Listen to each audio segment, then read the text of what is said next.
ప్రజాబలిని యోగ్యులముగా నెరవేర్చడానికి మనం చేసిన పాపములు.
మనసు నాకు రావాలయ్యా, మద్దలా మరియలాగా మారాలయ్యా.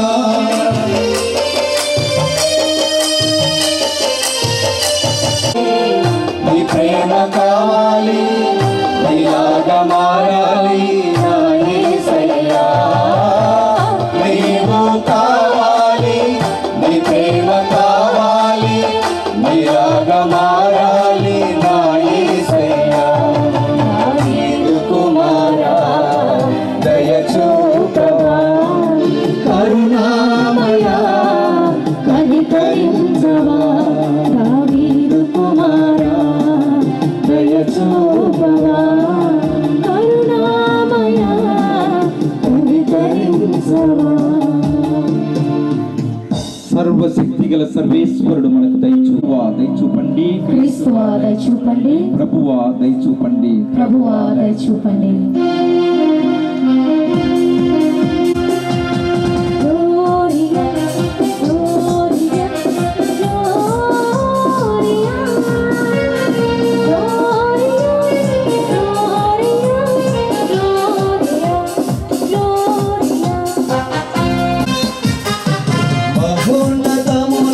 సర్వేశ్వరునికి మహిమ, భూలోకమున మంచి మనస్సు గలవారికి శాంతి శాంతి శాంతి.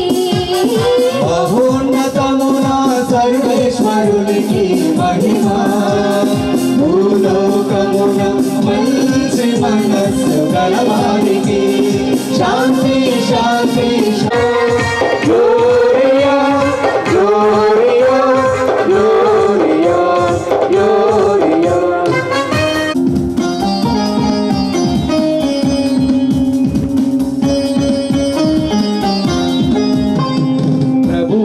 సర్వేశ్వరా పరలోక రాజా, సర్వేశ్వరునికి మహిమ, భూలోకమున మంచి మనస్సు గలవారికి శాంతి శాంతి శాంతి. Gloria Gloria Gloria Gloria.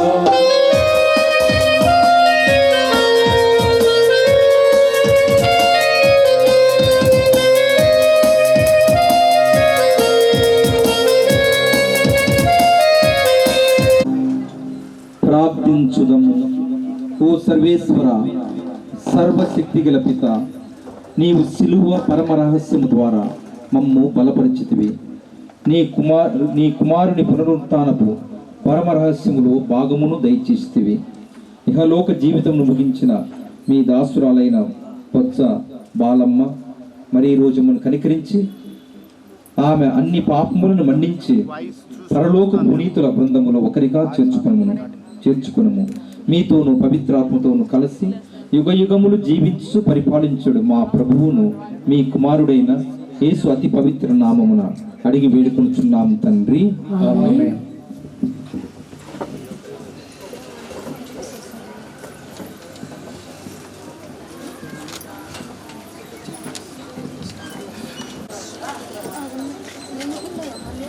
మొదటి పఠనము సీరాపుత్రుడైన యేసు జ్ఞాన గ్రంథము 44వ అధ్యాయము 1వ వచనం నుండి 15వ వచనం వరకు. ఇక సుప్రసిద్ధులను సన్నుతింతుము, వారు మనకెల్లరికీ పూర్వ వంశకర్తలు. ప్రభువు వారిని మహిమాన్వితులను చేసెను. వారి ద్వారా సృష్ట్యాది నుండి ఆయన కీర్తి వెల్లడైనది. వారిలో కొందరు రాజ్యములేలి బలాఢ్యులుగా గనుతులెక్కిరి. కొందరు జ్ఞాననిధులైన ఉపదేశకులై ప్రవచనములు పలికిరి. కొందరు నేతలై ప్రజలను నడిపించిరి. న్యాయ చట్టములను తయారు చేసి ఇచ్చిరి. విజ్ఞానముతో బోధలు చేసిరి. కొందరు వీరగాథలు పాటలుగా వ్రాసిరి. కొందరు ధనవంతులు బలవంతులునై ఇంటి పట్టుననే ప్రశాంతముగా కాలము గడిపిరి. వీరెల్లలు తమ జీవిత కాలమున సుప్రసిద్ధులై ఉండిరి. తాము బ్రతికి ఉన్న దినములందు కీర్తితో శోభిల్లిరి. కొందరి పేరు ఇప్పటికీ నిలిచి ఉన్నది. జనులు ఇప్పటికీ వారిని కొనియాడుచున్నారు. కానీ కొందరి పేరు నిలవలేదు. వారు నేల మీద జీవింపని వారి వలె విస్మృతికి గురి అయ్యిరి. అసలు పుట్టని వారి వలె జనులు వారిని మర్చిపోయిరి. వారి సంతతియు అట్లే అయ్యెను. కానీ ఈ క్రింది పంక్తిలోని మేటి భక్తులు వారి పుణ్యకార్యములను జనులు విస్మరింపలేదు. వారి కీర్తి సంతానమునందు నిలిచి ఉన్నది. అది ఆ పుణ్యపురుషులు వదిలిపోయిన వారసత్వము. ఆ ధర్మాత్ముల సంతానము నిబంధనను పాటించును. ఆ ధన్యాత్ముల చలువ వలన ఆ సంతానమునకు కలిగిన సంతానమును అట్లే చేయును. ఆ మహాత్ముల కుటుంబములు కలకాలము నిలుచును. వారి యశస్సు ఏనాటికి క్షీణింపదు. వారు సమాధిలో విశ్రాంతి నొందుచున్నారు. వారి పేరు శాశ్వతముగా నిలుచును. అన్యజాతి ప్రజలు వారి విజ్ఞానమును కీర్తింతురు. ఇజ్రాయేలు ప్రజలు వారిని కొనియాడుదురు. ఇది ఏలిన వారి వాక్కు. సర్వేశ్వరునికి వందనములు.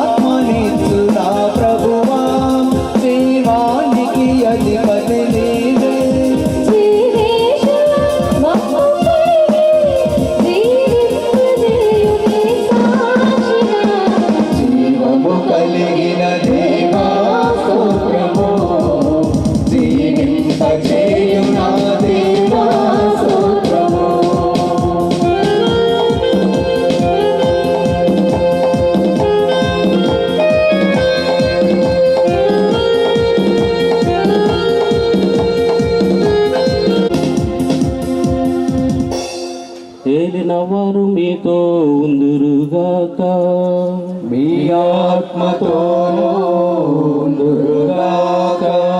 పునీత మత్తయ్య గారు రాసిన సువిశేషములోని భాగము. ప్రభువా మీకు మహిమ కలుగునుగాక. మత్తయి సువార్త 25వ అధ్యాయము పరిశుద్ధ వచనములు 31 నుండి 46 వరకు. మనుష్య కుమారుడు సమస్త దూతల సమేతముగా తన మహిమతో వచ్చినప్పుడు తన మహిమాన్విత సింహాసనంపై ఆసీనుడగును. అప్పుడు సకల జాతి వారు ఆయన సముఖమునకు చేర్చబడుదురు. గొర్రెల కాపరి మేకలను గొర్రెలను వేరుపరచునట్లు ఆయన వారిని వేరుపరచును. ఆయన గొర్రెలను తన కుడి ప్రక్కన మేకలను తన ఎడమ ప్రక్కన నిలుపును. అప్పుడు రాజు తన కుడి ప్రక్కన ఉన్న వారితో, నా తండ్రిచే దీవింపబడినటువంటి వారలారా రండు, ప్రపంచ ప్రారంభము నుండి మీకై సిద్ధపరపబడిన రాజ్యమును చేకొనుడు. ఏలైనా నేను ఆకలి కొనినప్పుడు మీరు ఆహారము నొసగితిరి, దప్పిక కొనినప్పుడు దాహము తీర్చితిరి, పరదేశునై ఉన్నప్పుడు నన్ను ఆదరించితిరి, నేను వస్త్రహీనుడై ఉన్నప్పుడు వస్త్రములను ఇచ్చితిరి. రోగి అయి ఉన్నప్పుడు నన్ను పరామర్శించితిరి. చెరసాలలో ఉన్నప్పుడు నన్ను దర్శింప వచ్చితిరి అని పలుకును. అప్పుడు ఆ నీతిమంతులు, ప్రభు, నీవు ఎప్పుడు ఆకలి కొని ఉండుట చూసి భోజనము పెట్టితిమి, దప్పిక కొని ఉండుట చూసి దాహము తీర్చితిమి, ఎప్పుడు పరదేశిగా ఉండుట చూసి ఆదరించితిమి, వస్త్రహీనుడై ఉండుట చూసి వస్త్రముల ఇచ్చితిమి, ఎప్పుడు రోగివై ఉండుట చూసి పరామర్శించితిమి, చెరసాలలో ఉండగా దర్శింపవచ్చితిమి అని అడుగుదురు.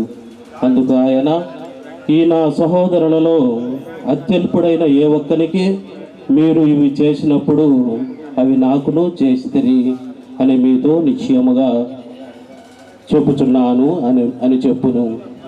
అప్పుడు ఆయన తన ఎడమ ప్రక్క ఉన్న వారితో, శాపగ్రస్తులారా, నా నుండి తొలగి పిశాచమునకు దాని దూతలకును ఏర్పాటు చేయబడినటువంటి నిత్య నరకాగ్నిలోనికి పొండు. ఏలైనా నేను ఆకలి కొని ఇంటిని మీరు అన్నము పెట్టలేదు, దప్పిక కొని ఇంటిని దాహము తీర్చలేదు, పరదేశిన ఇంటిని మీరు నన్ను ఆదరింపలేదు, వస్త్రహీనుడై ఉంటిని నాకు వస్త్రములను ఇయ్యలేదు, రోగి అయి ఉంటిని నన్ను పరామర్శించలేదు, చెరసాలలో ఉంటిని నన్ను దర్శింపరాలేదు అనును.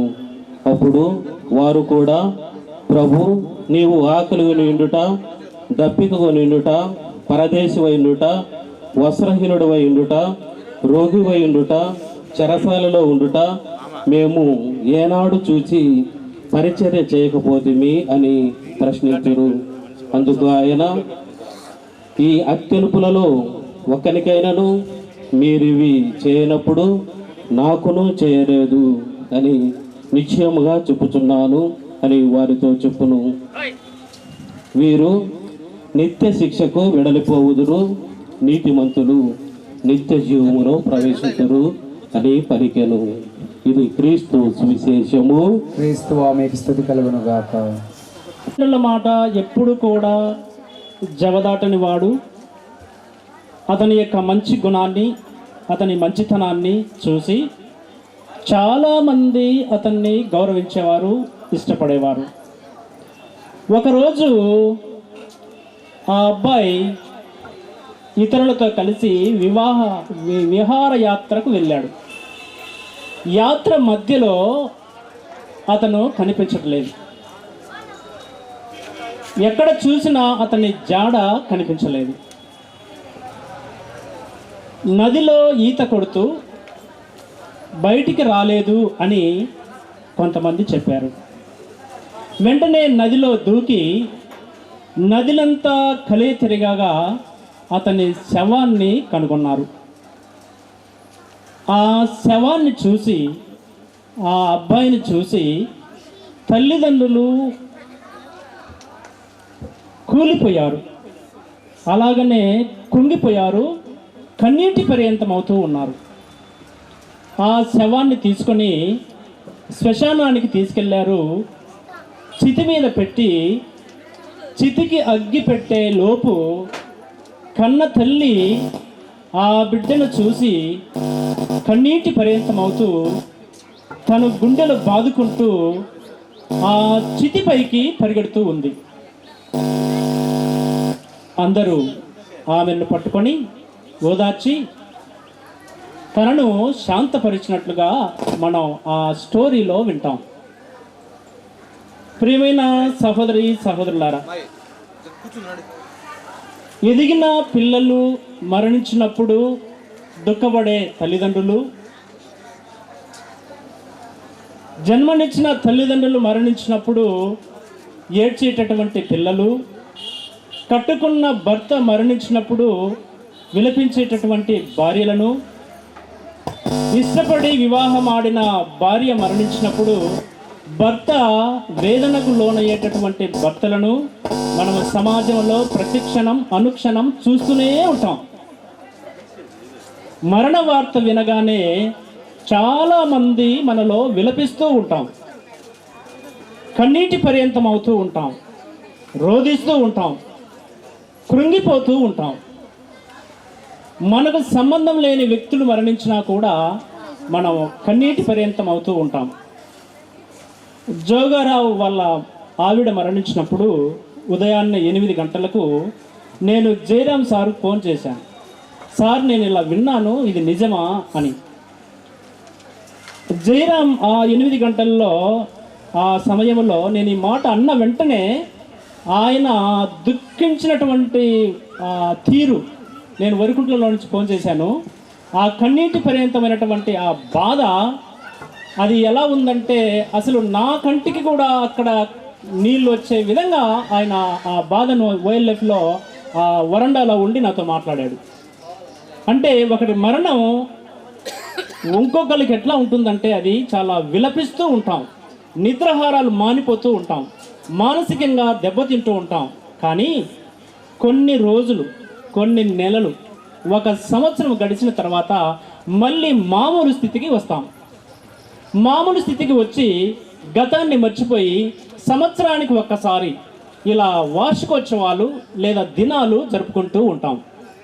అంతటితో అది అయిపోతుంది. అంతే, అంతటితో ఏడవటం, దినం చేయటం, మర్చిపోవటం, ఇంకా అంతే.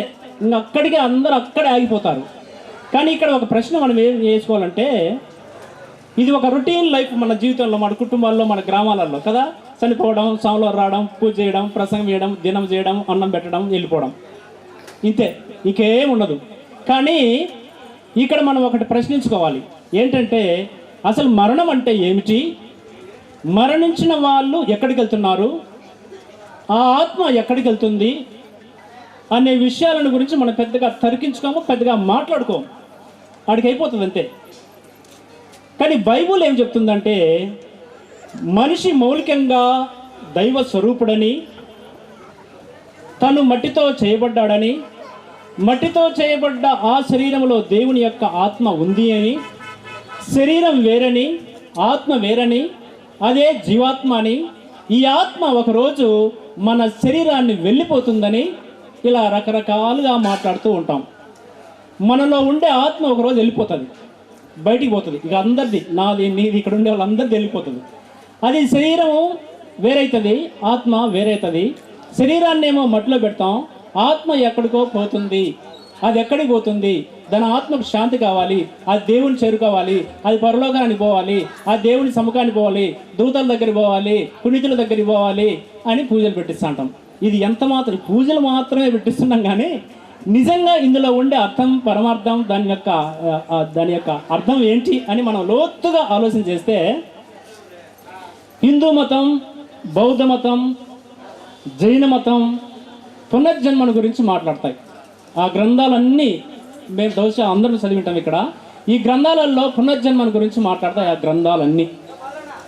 క్రైస్తవ మతం ఏం గురించి మాట్లాడుతుందంటే, ఏం మాట్లాడితే క్రైస్తవ మతం పునరుత్థానాన్ని గురించి క్రైస్తవ మతం మాట్లాడుతుంది. వాళ్ళేమో పునర్జన్మను గురించి మాట్లాడతారు, మనమేమో పునరుత్థానం గురించి మాట్లాడతాం. మరణించిన తర్వాత కూడా జీవితం కొనసాగుతుంది అంటది బైబుల్. అందుకే జీవం ఉండగా నన్ను విశ్వసించువాడు మరణించినను జీవించును అంటాడు. ఇది విచిత్రంగా ఉంటుంది. మరణించిన వాడు జీవించడం ఏంటి అని ఒక ప్రశ్న మళ్ళా మనకి. యేసుక్రీస్తు సిలువలో ఉంటూ ఆ దొంగతో చెప్తాడు, నేడు నువ్వు కూడా నాతో పరలోక రాజ్యంలో ఉంటావు అంటాడు. అది పరలోక రాజ్యం అంటే ఏందో మనకు తెలియదు, అది ఎక్కడ వెళ్తాడో తెలియదు. నేను వెళ్ళే స్థలానికి మీరు కూడా వస్తారు అంటాడు. నేను మీరు కలిసి ఉందాము అంటాడు. ఈ పదాలకు నిజంగా వేదాంతంలో, అది బౌద్ధ మతం కానీ, హిందూ మతం కానీ, జైన మతం కానీ, లేకపోతే ఖురాన్లో కానీ, భాగవతంలో కానీ, భగవద్గీతలో కానీ, ఈ పదాలు నువ్వు ఎన్నిసార్లు చదివినా, ఎంత లోతుగా చదివినా దాని భావం మనకు అర్థం కాదు. ఏది నేను నువ్వు కలిసి ఉందాము, నేను పోతున్నాను, ఇల్లు తయారు చేసి పెడతాను, మనందరం అక్కడ కలిసి ఉందాము, మనందరం అక్కడ ఉందాము, ఈ పదాలు వీటి మీద మనకు ఎంత నమ్మకం ఉందో, ఎంత విశ్వాసం ఉందో నాకైతే తెలియదు. కానీ పూజలు అయితే మనం పెట్టిస్తాం, అందరం పూజలు పెట్టిస్తున్నాం, అక్కడ పూజలు పెట్టిస్తున్నాం. కానీ బైబిల్లో ఈ పుస్తకంలో ఒక మాట ఉంటుంది, మరణము మాకు దుఃఖము కలిగించినను శాశ్వత జీవితము కలదను వాగ్దానం మాకు ఊరటనిచ్చుచున్నది అంటారు. ఇది ఎక్కడిదో మళ్ళా, ఇది అర్థం కాదు. మళ్ళీ మాకు దుఃఖం కలిగిస్తుంది, కానీ శాశ్వత జీవితం కలదను వాగ్దానం మాకు ఊరటనిచ్చుచున్నది. శాశ్వత జీవితం ఇక్కడ ఆడుంది మళ్ళా అని ఒక మళ్ళీ ప్రశ్న ఎక్కడ వస్తుంది. కానీ నీవు నాతో కూడా అక్కడ ఉంటావు అని అంటాడు ఆయన. అంటే పరలోక రాజ్యంలో నువ్వు ఉంటావు అని. అంటే పరలోక రాజ్యం ఉందా లేదా? దీనికి మన బైబిల్లో లూకాసు వార్త 16-17 అధ్యాయంలో ధనవంతుడు లాజరు కథ మనం వింటాం. ధనవంతుడు ఉన్నాడు, విందులు వినోదాలు చేస్తున్నాడు, ఆయన పట్టు వస్త్రాలు ధరించాడు, మంచి భవనంలో ఉన్నాడు, మంచి తిండి తింటున్నాడు. ఆ ఇంటి దగ్గర ఒక బీదవాడున్నాడు, ఒక పేదవాడున్నాడు, ఒక దరిద్రుడున్నాడు. వాడు ఆయన తిని ప్లేట్ కడిగేస్తే బయట విసిరేస్తే అక్కడ పడ్డ మెతుకులు తినడానికి కాసుకొని ఉన్నాడు అంటాడు. కానీ ఆ ధనవంతుడు ఆ నీళ్లు కూడా కడుక్కొని తాగినాడో ఏమో మనకు తెలియదు, కానీ బయట పోయితే వేయలే.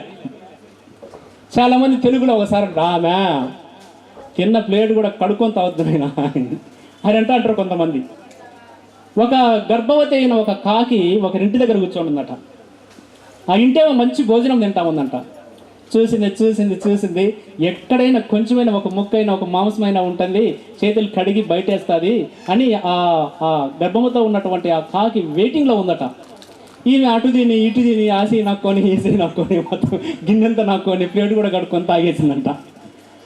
ఆ గర్భముతో ఉన్నటువంటి ఆ కాకి చాలా దిగులు పడిందంట. అయ్యో తిందాం అనుకుంటుని అని. అదేవిధంగా ఆ పేదవాడు ఆ లాజరు వాళ్ళ ఇంటి దగ్గర ఉండి ఆ ప్లేట్ కడిగితే తిందామని అక్కడ ఉన్నాడు. అది కాలే, అది ఆ దరిద్రుడు ఆ లాజరు మరణించిండు. మరణించిన తర్వాత దేవదూతలు అతనిని తీసుకెళ్లి అబ్రాహ్ముడిలో కూర్చోబెట్టారు. ధనవంతుడు కూడా మరణించాడు, వాడు పాతిపెట్టబడ్డాడు, వాడు కూడా లోకానికి వెళ్ళాడు. ఇక్కడ ఒకటి, పేద లాజరును దూతలు వచ్చి తీసుకెళ్లారు, ధనవంతుడినేమో పాతి పెట్టాడు, ఆయన కూడా అక్కడికి వెళ్ళాడు. ఆయన ఎవరు తీసుకెళ్లారు అని ఇక్కడ ఒక ప్రశ్న వస్తుంది మనం బైబిల్ చదివేటప్పుడు. ఆయన క్రైస్తవుడు కాదా, చర్చికి పోలేదా, స్వాములతో మాట్లాడలేదా, బైబిల్ చదవలేదా అని. కానీ వాడు కూడా క్రైస్తవుడే. ఎలా అంటే ఆ పైన ఉండి తండ్రి అబ్రామా అని సంబోధించాడు. అది ఎట్లా తెలుసు దానికి? తండ్రి అబ్రామా అని తెలుసు, లాజర్ అని తెలుసు, కనుక అతను కూడా చర్చికి పోయేవాడే. ఇక్కడ పాయింట్ ఏంటంటే ధనవంతుడుగా ఉండటం అనేవాడు నరకానికి పోతాడని కాదు, అది తప్పు.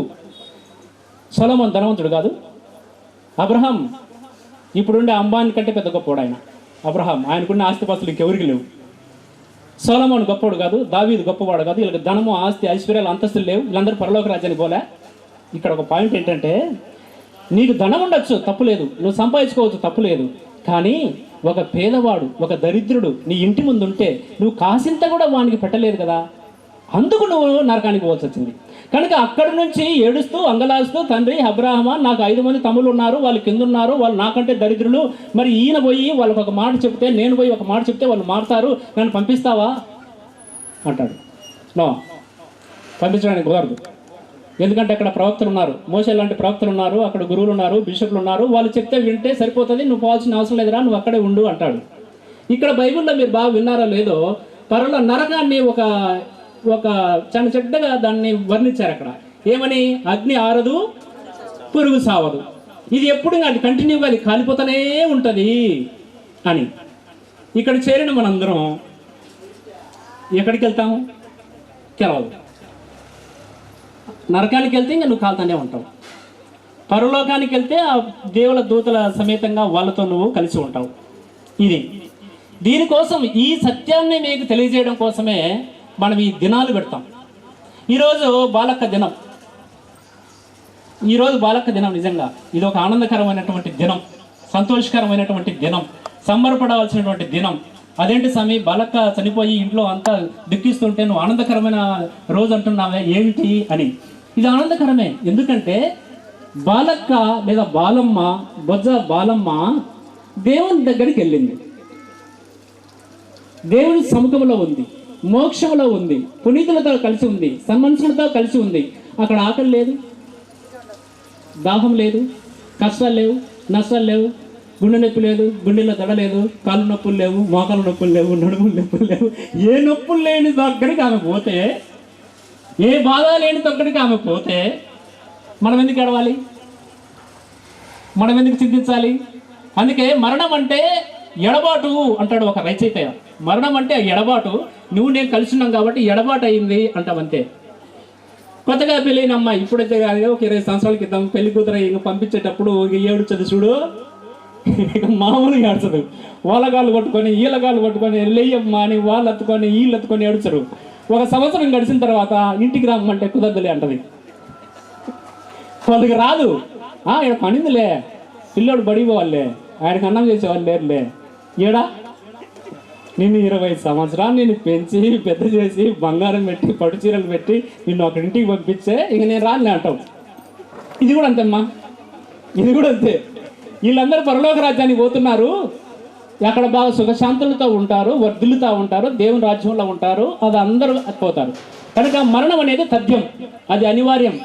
అందుకే ఒక ఆయన ఏమంటాడంటే, నువ్వు కోట్లకు వారసుడు అయినా ఊపిరిపోగానే నిన్ను ఊరవతలు పెడతారు. నువ్వు కోట్లు ఉండొచ్చు, నీ దగ్గర డబ్బు, చచ్చిపోతే ఇంట్లో పెట్టుకొని ఎవరో వెంటనే బయట పెడతాను. బయట పెట్టడమే కాదు, ముఖం మీద గుడ్డ కూడా కప్తాం, ఇన్ని ముఖం చూడకూడదు అని. అంటే మనిషి జీవితం చూడండి, ఎంత నికృష్టమైన జీవితమో చూడండి. ఇప్పుడైతే అందరూ బలి బాగున్నవే, చీర బాగుంది, షర్టు బాగుంది, ప్యాంటు బాగుంది, చొక్క బలింది కదరా, ఇటు రాని అట్ట చేస్తాం. ఒకసారి మరణిస్తే దగ్గరికి రారు, దుప్పటి కప్తారు, మొఖానికి గుడ్డ కప్తారు, బయట పెడతారు. కానీ ఏదో తొందరగా అంటారు, తీసుకున్న తొందరగా పొదుగుతుంది, మళ్ళీ ఏలపోతు వచ్చింది అంటారు. అంటే మనిషి జీవితం ఎంత నికృష్టమో చూడండి. అది నికృష్టమైంది అదే, ఆనందకరమైంది అదే. కాబట్టి కోట్లకు వారసుడు అయినా ఊపిరిపోగానే నిన్ను ఊరవతలు పెడతారనేది మీరు మర్చిపోకూడదు. మన ఊరు మర్చిపోకూడదు. నువ్వు లక్షాధికారి అయినా భిక్షాధికారి అయినా శ్మశానంలో ఇద్దరు సమానమే. ఇద్దరిని మట్టిలో పెట్టాల్సిందే, ఇద్దరిని కాల్చాల్సిందే, ఇద్దరు బూడిదే కావాల్సిందే. నువ్వు కోట్లకు పడిలు ఎత్తుకో ఉండొచ్చు, 100 మంది వైద్యులు నీ పక్కన ఉన్నా కూడా నీ మరణాన్ని ఎవరు కూడా ఆపలేరు. అది కాని పని. 100 మంది. అందుకే అలెగ్జాండర్ ది గ్రేట్ ఆయన తీసుకుపోయేటప్పుడు నన్ను చూసినటువంటి డాక్టర్స్ నా శవంపాటిని నడవాలి అన్నాడు. ఆయన 30 సంవత్సరాల వయసులోనే ఈ ప్రపంచాన్ని జయించాడు. రోగం వచ్చింది, రోగం వచ్చి చనిపోయినప్పుడు ఆయన నాతో ఈ డాక్టర్స్ ఉండాలి, నేను సంపాదించిన ఆస్తి పాస్తులు నా ముందు చల్లుకుంటూ పోవాలి అన్నాడు. మీకు ఒకటి ప్రశ్న ఇట్టు, మీ అందరి ప్రశ్న. ఇప్పుడు మన గ్రామాలలో ఎక్కడైనా చచ్చిపోయినప్పుడు తమలపాకులు, బరుగులు, 10 రూపాయలు, రూపాయి బిల్లలు వేసి చల్లుకుంటూ పోతారు. ఎందుకని? దేనికి చెప్పండి? ఆలోచించారు ఎప్పుడైనా? 10 రూపాయలు, రూపాయలు బిల్లలు, బరుగులు గాలి కొట్టుకొని పోతాయి. ఎందుకు ఈ డబ్బును చల్లుతారు నీ ముందు? ఆన్సర్ అక్కడే ఉంది, నేను ఆల్రెడీ చెప్పేశాను. అది ఎందుకు పనికిరాదు. అది నువ్వు డబ్బు ఉందని నువ్వు వచ్చిపోతే 4 రోజులే. అదేం కదండి, డబ్బు ఎవరికి లేదు చెప్పండి ఈ లోకంలో? డబ్బు ఎవరిని కాపాడలేదు. మీకు తెలిసినా తెలియదు, జయలలిత సెన్స్ అని చెప్తారు. జయలలిత హాస్పిటల్లో ఉన్నప్పుడు 800 కోట్లు ఖర్చు, బతికిందా? 800 కోట్లు ఖర్చు పెట్టాడు, బతికిందా? ఇంకొక ఆయన అంటాడు, ప్రపంచాన్ని జయించవచ్చునేమో కానీ మరణాన్ని నువ్వు జయించలేవు అంటాడు. ఇంకొక ఆయన ఏమంటాడంటే, నువ్వు ఎంత సంపాదించినా కూటి కోసమే, ఎలా బ్రతికినా కాటి వరకే అంటాడు. ఇంకొక ఆయన ఏమంటాడంటే, పోయిన వారిని గురించి ఆలోచించకు, ఉన్నవాళ్ళు శాశ్వతం కాదని గుర్తించుకో అంటాడు. ఇంకా పోయిన వాళ్ళని గురించి ఆలోచిస్తే మనకేం రాదు, కానీ ఉన్నోళ్ళు కూడా శాశ్వతం కాదు అని నువ్వు తెలుసుకోగలిగితే జీవితం బాగుంటుంది. అందుకే వాళ్ళ అమ్మ ఒక బిడ్డకు చెప్తా ఉంది, నాయన నువ్వు పుట్టినప్పుడు ఏడ్చావు, బిడ్డ పుడతాను ఏడ్చాడు. ఏడ్చకపోతే మళ్ళీ వాడికి ఏదైనా సమస్య ఉంది అనుకుంటారు అమ్మలు, వాడు ఏడవాలా? ఈ లోకం ఆనందించింది. నువ్వు పుట్టినప్పుడు నువ్వు ఏడ్చావు, ఈ లోకం ఆనందపడింది. నువ్వు మరణించినప్పుడు ఈ లోకం ఏడ్చాలి, నువ్వు ఆనందంగా ఉండాలి అంటాడు. ఈ ట్రిక్స్ ఏంటంటే, నువ్వు మరణించినప్పుడు ఈ లోకం ఏడవాలి, నువ్వు మాత్రం ఆనందపడాలి. యేసుక్రీస్తు మరణించినప్పుడు ప్రపంచం అంతా ఏడ్చింది, యేసుప్రభు మాత్రం ఆనందంగా తండ్రి పక్కలో పరలోక రాజ్యంలో కూర్చున్నాడు. అంటే ఈ లోకంలో జీవించేటటువంటి మనందరం మరణించినప్పుడు మన కోసం ఏడ్చే వాళ్ళు కొంతమంది ఉండాలి. ఈ దురదృష్టమో అదృష్టం మనకు తెలియదు, కానీ ఈ కరోనా వచ్చిన తర్వాత ఈ మరణాలు ఎక్కువైనాయి. ఎక్కడ చూసినా మరణాలే తీసుకోవడం, ఆ గుత్తలు పెట్టడం, రావడం అయిపోయింది అన్నాం. ఈ సెల్లు చేత పట్టుకోవడం, అరే చచ్చిపోయిండరా, సరేలే నేను వచ్చాను, బండిలో వచ్చాను అడుగుడా. అంటే లైఫ్, మనిషి జీవితానికి అసలు అర్థమే లేకుండా పోయింది. ఆ బాధలు, ఆత్మీయత, రక్త సంబంధము అది అసలు ఎక్కడ లేకుండానే పోయింది. చనిపోయిందా పా అంటే ఎంత ఈజీ అయిందంటే మనుషుల జీవితాల్లో అంత ఈజీగా అయిపోయినా మనం. అందుకే ఆయన అంటాడు, నువ్వు మరణించినప్పుడు ఈ లోకము ఏడవాలి, నువ్వు మాత్రం ఆనందపడాలి అంటాడు. అంటే నేను ఈ లోకంలో ఉన్నప్పుడు నేను మంచి పని చేయాలండి, అప్పుడు ఈ లోకం నా కోసం ఏడుస్తుంది. కనీసం ఒక 50% అన్నా నేను మంచి చేయకపోతే నా జీవితానికి అర్థం లేదు, పరమార్థం లేదు అని అర్థం. కనుక ఇంతమంది మొన్న కానీ ఈరోజు కానీ ఇంతమంది బాలక్క యొక్క దినానికి ఇంతమంది ఇక్కడ మనం చేకూరాము అంటే, ఇక్కడ జమకూరి వచ్చాము అంటే నిజంగా బాలక్క నాకు తెలిసి పరలోక రాజ్యంలో ఉంది. పరలోక రాజ్యంలో ఉంది ఆ యొక్క. ఇంతమంది ఆ ప్రేమ అనురాగాలను ఆమె పొందగలిగింది కాబట్టి ఆమె ఆ పరలోక రాజ్యంలోకి ఆమె చేరుకుంది, ఆమె అక్కడ ఉంది అని అర్థం. కనుక ప్రియమైనటువంటి సహోదరి సహోదరులారా, జీవముండగా నన్ను విశ్వసించు ప్రతి వాడును మరణించును జీవించును అన్నటువంటి యేసుక్రీస్తు యొక్క పలుకులను, ఆ మాటలను మనము నిండుగా స్వీకరించాలి, దండుగా స్వీకరించాలి. నేను కూడా ఒకరోజు శ్మశానానికి వెళ్తాను, నాకు కూడా ఒకరోజు పాడె కడతారు, నాకు కూడా ఒకరోజు బరుగులు తమలపాకులు లెక్కలు నా ముందు కూడా విసిరివేస్తారు అన్న విషయాన్ని కూడా మనం గుర్తుపెట్టుకోవాలి. అలా గుర్తుపెట్టుకున్నప్పుడు మన జీవితానికి అర్థం లేదు, పరమార్థం లేదు, రూపం కూడా లేదనమాట. కనుక యేసుక్రీస్తు అన్నట్టుగా నేను వెళ్తున్నాను, నా తండ్రి గృహంలో అనేక నివాస స్థలములు ఉన్నాయి, నేను వెళ్ళి వాటిని శుభ్రం చేసి వస్తాను, నువ్వు అందరం కలిసి అక్కడ ఉందాము, అక్కడికి వెళ్దాము అని. దీని మీద వేదాంతంలో పెద్ద చర్చ జరుగుతుంది. మేము ఒక 20 సంవత్సరాలు దీని మీద చదివినా దాని మీద మనకు ఒక డెఫినేషన్కి మనకు రామ్. ఎట్లా ఇది ప్రజలకి దీన్ని ఎలా చెప్పాలి, పరలోక రాజ్యం అంటే ఎట్లా? ఈ మధ్యలో నేను 2 సార్లు ఖురాన్ బుక్ మొత్తం చదివేశాను. చదవడమే కాకుండా ఒక ఖురాన్ ముస్లింల గురించి కూర్చోబెట్టుకొని మాట్లాడే దాదాపుగా 2 ఖురాను బైబుల్ ఒకే విధంగా ఉంటాయి, అదే పదాలు అదే సన్నివేశాలు. ఆయన అంటాడు, ఈ లోకం అనేది అది శాశ్వతం, మనకు ఈ లోకం శాశ్వతం కాదు, ఆ పరలోక రాజ్యమే మనకు శాశ్వతం, ఆ రాజ్యంలో మనకి అన్ని ఆనందాలు చేకూరుతాయి అన్నాడు. నేనన్నా, శరీరము ఆత్మతో కలిసి ఉన్నప్పుడే నువ్వు ఆనందపడగలవు, సంతోషపడగలవు. ఆత్మ అనేది అది ఇన్విజిబుల్, అది కంటికి కనిపించినటువంటిది, అది విజిబుల్ కాదు, అది ఇన్విజిబుల్, మన కంటికి కనిపించదు. అది ఆ కంటికి కనిపించింది పరలోక రాజ్యంలో ఏ విధంగా ఆనందపడుతుంది? ఆనందం అనేది ఎట్లా వస్తుంది? అక్కడ సంతోషం అనేది ఎట్లా వస్తుంది? బిబ్లికల్గా వేదాంతపరంగా మనం లోతుగా ఆలోచన చేస్తే మనిషిని దేవుడు మట్టితో తయారు చేశాడు.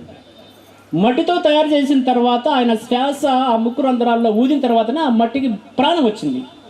ఇప్పుడు ఆ మట్టిలో కలిసిపోతుంది, అతనిలో ఉన్నటువంటి ఆ జీవం, ఆ ఆత్మ దేవునిలో లీనమైపోతుంది, దేవునిలో అది లీనమైపోతుంది, దేవునిలో ఆనందపడుతుంది. మీరు భగవద్గీత కానీ, రామాయణం కానీ, ఇతిహాసాలు కానీ, ఖురాన్ కానీ, లేకపోతే బౌద్ధిజం కానీ ఇవన్నీ చదివినప్పుడు మనకు అర్థమయ్యేది ఏంటంటే మళ్ళీ దేవునిలో మనము లీనమైపోతాము అంటారు, దేవునిలో మనం ఐక్యమైపోతాము, దేవునిలో మనము కలిసిపోతాము అంటాడు. అందుకే యేసుక్రీస్తు శిలువ మీద ఉండి, దేవా నా ఆత్మను నీ చేతికి అప్పగిస్తున్నాను అంటాడు. నీ చేతిలో పెడుతున్నాను, నా ఆత్మ నీ చేతికి ఇస్తాను అంటాడు. సిమియోను అంటాడు, ఇక ఈ జీవితం నాకు చాలు, ఇక నన్ను నిష్క్రమింపనిమ్ము అంటాడు. అంటే నేను నీ దగ్గరికి వచ్చేస్తే ఇక ఉండను అంటాడు.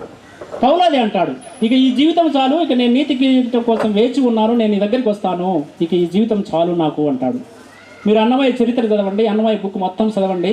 ఆయన అంటాడు, ఇక నేను చాలబ్బా, నేను నిన్ను గానాత్మకలు చేసి, నీ పాటలు పాడి, నీ సంకీర్తన చేసి నేను అలసిపోయాను, ఇక ఈ జీవితం చాలు, నేను నీ దగ్గరికి వస్తా అంటాడు. ఆయన లీనమైపోతాడు. ఆ వెంకటేశ్వర స్వామిలో ఈ అన్నమయ్య లీనమైపోతాడు. అంటే మీరు ఇర్మియా గ్రంథం చదివితే ఇర్మియాతో దేవుడు అంటాడు, నువ్వు పుట్టక పులిపే నువ్వు నాకు తెలుసు అంటాడు. అంటే మనందరం పుట్టక పుడికి ఆయనకు తెలుసు అంటే ఆయన దగ్గర ఉన్న వాళ్ళం మనంతా. కనుక మళ్ళీ ఆయన దగ్గరికి వెళ్తాం, మళ్ళీ ఆయన దగ్గరికి మనమంతా వెళ్ళిపోతాం, ఆయన దగ్గర ఉంటాం. కనుక ఈరోజు బాలమ్మ, బొజ్జా బాలమ్మ, బాల మరియమ్మ, బాల రోజమ్మ, మరియ రోజమ్మ పరలోకానికి వెళ్ళిందండి. బొజ్జా రాజగోపాల్ బావగారు కొంచెం ఎడబాటు కాబట్టి కొంచెం కన్నీటి పరిమితం అవుతారు, కొంచెం దిగులు, బాధ, వేదన దూరం అయింది. కాబట్టి మనందరం ఎందుకు వచ్చామంటే ఈ కుటుంబానికి బొజ్జా రాజగోపాల్ కానీ, కూతుర్లకు కానీ, కొడుకులకు కానీ మనం ఒక ఆదరణ ఇవ్వడానికి, ఒక చేతి ఇవ్వడానికి, ఒక ప్రోత్సాహం ఇవ్వడానికి, ఒక ధైర్యం ఇవ్వడానికి మనం ఇక్కడికి వచ్చాం. ఏం కాదు, మేమున్నాం, నీకు తోడుగా, నీ భుజం పట్టి నడిపించడానికి నీకు తోడుగా మేము ఉన్నాం అనేది ఒక ధైర్యాన్ని నూరిపోయాలి. అందుకనే మనం ఇక్కడికి వచ్చాం. అలా వారి బాధల్లో మనం పాలు పంచుకుంటూ, వారి కష్టాల్లో మనం పాలు పంచుకుంటూ, ఒకరినొకరిని అన్యోన్యంగా చూసుకుంటూ, అందుకే యేసుక్రీస్తు కొరింథీయులకు రాసిన లేఖ అంటాడు, మీరు ఒకరినొకరు ప్రేమ కలిగిన ముద్దుతో జీవించండి అని అంటాడు ఆయన. అందరు కలిగి ప్రేమ కలిగి జీవించాలి అంటాడు. మనందరం కూడా ప్రేమ కలిగి జీవించాలి. అప్పుడు పరలోక రాజ్యంలో ఉండే ఆ ఔన్నత్యం ఉంటుంది, ఆ మహత్యం, ఆ గొప్పతనం, ఆ యొక్క ఆ కీర్తి ఉంటుందా, దాన్ని మనం ఎంజాయ్ చేయగలుగుతాం. అది ఆ బీద లాజరు దాన్ని చవి చూశాడు. లేదు, ఆయన కొన్ని గ్రంథాలు అయితే దరిద్రుడు అని రాశారు. అంటే బీదోడు అన్నం లేని వాడు అయితే దరిద్రుడని సంబోధిస్తారా అని ఒక ప్రశ్న వస్తుంది మనకు అది చదివేటప్పుడు. ఆ దరిద్రుడు పరలోక రాజ్యంలో ఉన్నాడు. ధనవంతుడు ధనం ఉంది. మీకు లతా మంగేష్కర్ మరణించినప్పుడు ఆమె మాటలు మీరు విన్నారో లేదో కానీ ఆమె అంటాది, నా ఇంట్లో విలువైనటువంటి వస్త్రాలు ఉన్నాయి, లక్షల విలువ చేసే బంగారం ఉంది, లక్షల విలువ కోట్ల విలువ చేసే కార్లు ఉన్నాయి, నాకు పెద్ద భవంతి ఉంది, నేను హెలికాప్టర్లలో ప్రయాణించాను, సొంత విమానంలో నన్ను తీసుకెళ్లారు, కానీ ఈరోజు నేను ఈ హాస్పిటల్లో ఈ చిన్న గౌన్ వేసుకొని, ఈ హాస్పిటల్లో ఉన్న ఈ గౌన్ వేసుకొని ఈ నర్సుల సహాయంతో ఆ ల్యాబ్లోకి ఈ ల్యాబ్లోకి వెళ్తున్నాను.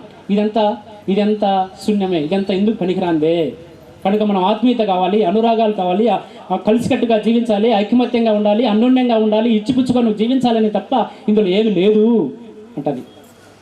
అదే స్టీవ్ జాబ్, యాపిల్ క్రియేటర్, ఆయన అంటాడు, 58 సంవత్సరాలు చనిపోయింది ఆయన.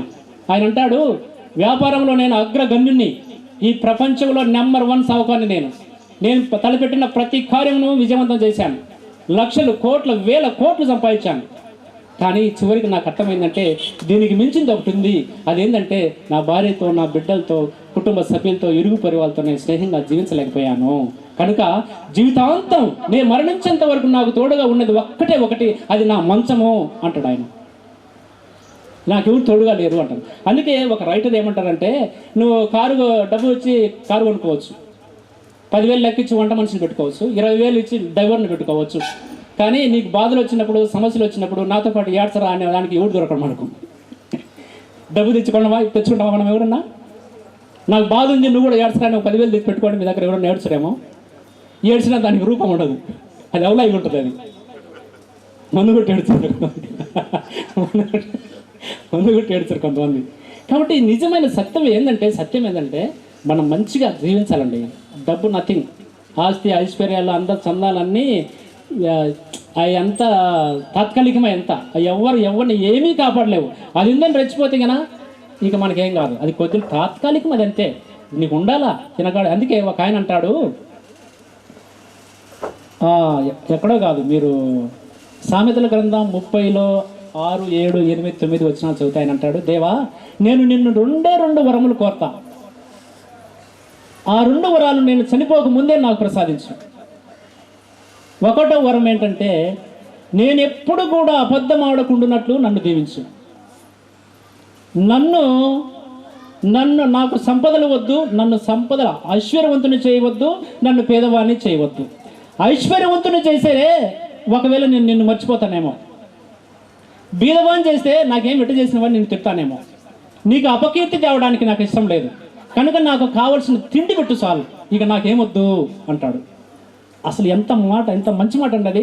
నాకేమొద్దు, కావలసిన తిండి. అందుకే పరలోకంలో చెప్తా అంటాం, కావలసిన ఆహారం మాకు దయచేయి తండ్రి, కావాల్సిందని.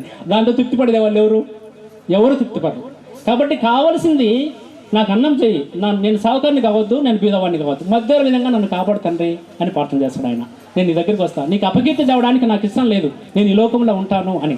కనుక ధనం, ఐశ్వర్యం, సంపదలు ఉన్నటువంటి దావీదు ఏమయ్యాడు, సొలొమోను ఏమయ్యాడు, అహబు రాజు ఏమయ్యాడు, సామూయేలు ఏమయ్యాడు, ఎవడు బాగుపడలే. దీవించిన వాళ్ళందరినీ ఒక రేంజ్కి వెళ్ళిన తర్వాత పొగరెక్కి ఆయన ధిక్కరించిన తర్వాత మళ్ళీ దెబ్బ కొడితే మళ్ళీ కోలుకోలేంత దెబ్బ కొట్టాడు వాళ్ళకి. మీరు గమనించండి బాగా. ఏలి మంచివాడే, ఏలి కుమారులు బాగలేరు, సామూయేలు కుమారులు బాగలేరు, దావీదు కుమారులు బాగలేరు, సొలొమోను కుమారులు బాగలేరు. వీళ్ళందరూ కూడా వాళ్ళ నాన్నలను బ్రహ్మను, మీ తాత ముత్తాతను నేను దీవించనయా, ఆశీర్వదించనయా, మీరు వచ్చాక ఇట్లా తయారు చేశారు, ఎందుకే ఇట్లా అయ్యారని వాళ్ళల్లో ఎవరిని కూడా మళ్ళీ ఎంత సావుకాన్ని చేశాడో అంత దెబ్బ కొట్టాడు ఆయన. మళ్ళీ ఈ డబ్బు నేనిచ్చిన డబ్బురా, నేనిచ్చిన సంపదలు నీకు, నేనిచ్చిన ఐశ్వర్యం, నేనిచ్చిన ఒంటెలు, నేనిచ్చిన గొర్రెలు, నేనిచ్చిన వైద్యులు, నేనిచ్చినటువంటి పొలము, నేనిచ్చినటువంటి నీకు అధికారం, నేను నిన్ను పదవిలో కూర్చోబెట్టే నన్ను నువ్వు మర్చిపోతావా? నన్ను ధిక్కరిస్తావా? నేనున్నటువంటి సత్యాన్ని కూడా నువ్వు మర్చిపోతావా? నీకెంతరా? కొట్టే మళ్ళీ కింద పడ్డాడు, తిరగలేం అసలు. మళ్ళీ వాళ్ళ చరిత్ర పిల్లల యొక్క చరిత్ర చదవండి, ఎవడే కానీ బాగుపడలే. ఒకరోజు చచ్చిపోయాడు. 7 కుమారులు అయితే ఒకరోజు 2-3 చచ్చిపోయాడు. సమయాలు బిడ్డలు అట్లా చచ్చిపోయాడు. దావీదు బతికుండగానే పిల్లలు కొట్టాడుకొని చంపుకున్నారు ఇంట్లో. దేనికి? సంపదలు, ఆస్తి, ఐశ్వర్యం, అందచందాలు, ఆభరణాలు, వజ్ర వైఢూర్యాలు ఏది కూడా కాపాడలేకపోయింది. ఇది మనం నేర్చుకోవాల్సిన సత్యం ఏంటంటే ఇది. కనుక గతం గదహ, జరిగింది ఏదో జరిగిపోయింది. ఇప్పటి నుంచి మనం నేర్చుకోవాల్సింది ఏంటంటే, దేవా నాకు కావాల్సింది నాకు ఇవ్వు నాయన, నాకేమొద్దు, ఈ జీవితం అశాశ్వతమని నాకు తెలుసు, ఏదో ఒక రోజు నిన్ను చేరుకుంటానని నాకు తెలుసు, నీలో లీనమవుతానని నాకు తెలుసు, నన్ను దీవించు. ఈరోజు ఈ బజ్జ రాజగోపాల్ కుటుంబాన్ని ఆశీర్వదించండి, దీవించండి. బాలమ్మని మీ రాజ్యానికి తీసుకోండి, మీ స్వర్గంలో ఉంది. బాలక్క స్వర్గంలో నుంచి మనందరినీ చూస్తూ ఉంటుంది. ఇప్పుడు మా ఇంటికాడ ఎన్ని జనం ఉన్నారే, వాళ్ళు చక్కగా కూర్చొని నవ్వుకుంటున్నారు, అందరూ పాటలు పాడుతున్నారే, ఏమైంది మా ఇంటికాడ అని చూస్తూ ఉంటాం. ఆత్మ ఇక్కడ అల్లాడుతూ ఉంటుంది, ఇంటికాడనే ఉంటుందంట, ఇక్కడ చూస్తూ ఉంటుంది. ఇక ఈరోజు మీరు మక్కాబీయులకు రాసిన లేఖలో ఏమైతే అంటే 7th డేనా ఆ ఆత్మ అక్కడికి వెళ్ళింది అని రాస్తారనమాట. ఇక ఈరోజు ఆమెకు పరలోక రాజ్యంలో మీరు ఎక్కడైతే సున్నం కొట్టి, సమాధికి సున్నం కొట్టి, పూలమాలలు వేసి, అన్నం పెట్టి ఏమేమో చేశారో, ఈరోజు పరలోక రాజ్యంలో ఆమెకు ఒక సన్మానం ఉంటుంది. పరలోక రాజ్యంలో దూతల సమేతంగా, పునీతుల సమేతంగా ఆమెకు ఎదురెళ్ళి, ఆమెకు శాల్వా కట్టి, పూలమాలలు వేసి, అమ్మ 4 బిడ్డలకు తల్లివయ్యావు, ఒకరిని గురువు చేశావు, 3 అని అక్కడ ఆమె చేసినటువంటి పనిని పొగుడుతారు. అక్కడ ఆమెకి ఇచ్చిన పని ఆమె పరిపూర్తి చేసింది కాబట్టి దేవుడు తీసుకెళ్ళాడు.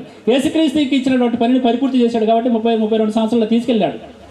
దావీదుకి ఇచ్చిన పని, పౌలుకి ఇచ్చిన పని, పేతురికి ఇచ్చిన పని, వీళ్ళందరూ పనిని పరిపూర్తి చేశారు కాబట్టి అక్కడికి వెళ్ళిపోయారు. కాబట్టి బాలమ్మకు పని పరిపూర్తి చేసింది కాబట్టి మనం అనుకోవచ్చు సడన్గా పోయిందే అని. దేవుడు ఇచ్చాడు, తీసుకెళ్ళాడు. రమ్మ బాలమ్మ, ఈ గిరినగర్లో ఏముంటావు, రోజు ఈ పచ్చడి, సంగటి, కారం ఏమి తింటాం, మా దగ్గరికి రమ్మ, మంచి భోజనం తిందాం రమ్మ, నాతో కలిసి ఉందాం రమ్మ అని తీసుకెళ్ళాడు. కనుక కన్నీళ్ళు కార్చొద్దు, దుఃఖించగాకండి, బాధపడగాకండి, రోధించగాకండి. ఎందుకంటే పునరుత్థానంలో భాగస్థురాలైంది ఆయమ్మ. యేసుక్రీస్తు యొక్క పునరుత్థానంలో భాగస్థురాలైంది. యేసుక్రీస్తు పునరుత్థానంలో పాలు పంచుకుంది. కనుక బాధపడాల్సిన అవసరం లేదు, సంతోషపడండి, సంబరపడండి. నేను కూడా దేవా, నన్ను కూడా ఆ స్థాయికి నన్ను కూడా తయారు చేయి, నేను కూడా సిద్ధంగా ఉన్నాను.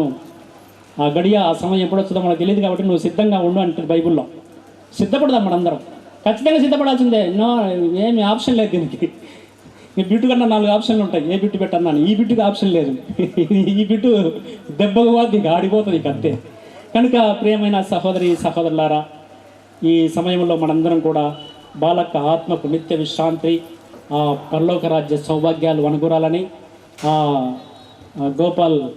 రాజగోపాల్కు మంచి మనశ్శాంతిని, ప్రశాంతతని దయచేయాలని, బిడ్డలకు మంచి భాగ్యాలు దయచేయాలని, గురువుగా ఉన్నటువంటి భాస్కర్ మంచి ఆత్మస్థైర్యాన్ని, ఆత్మబలాన్ని వసికి ఆ సేవలో, బక్సర్ డయాసిస్లో ఆయన సేవలో ఎంతోమంది ఆత్మను దేవుని సన్నిధానానికి తీసుకురావాలని ఆ భగవంతుని మనసారా ఈ సమయంలో మనందరం వేడుకుందాం. ఆమేన్.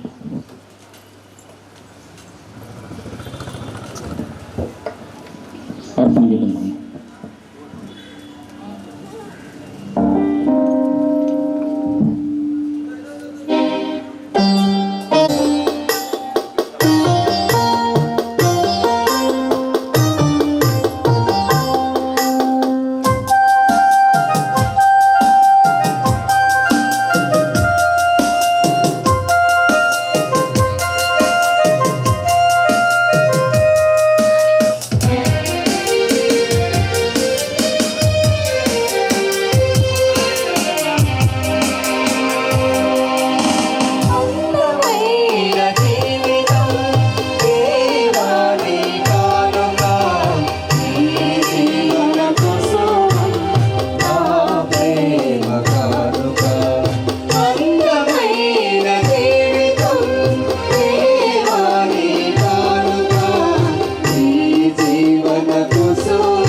సహోదరి సహోదరులారా, మేమును మీరును అర్పిస్తున్న ఈ పూజా బలి మన ప్రార్థనలు విన్నపములు తండ్రి అయిన దేవునికి అంగీకారమున్నట్లు ప్రార్థించండి. ప్రభు తన నామస్తుతి మహిమల కొరకు ఉండును గాక.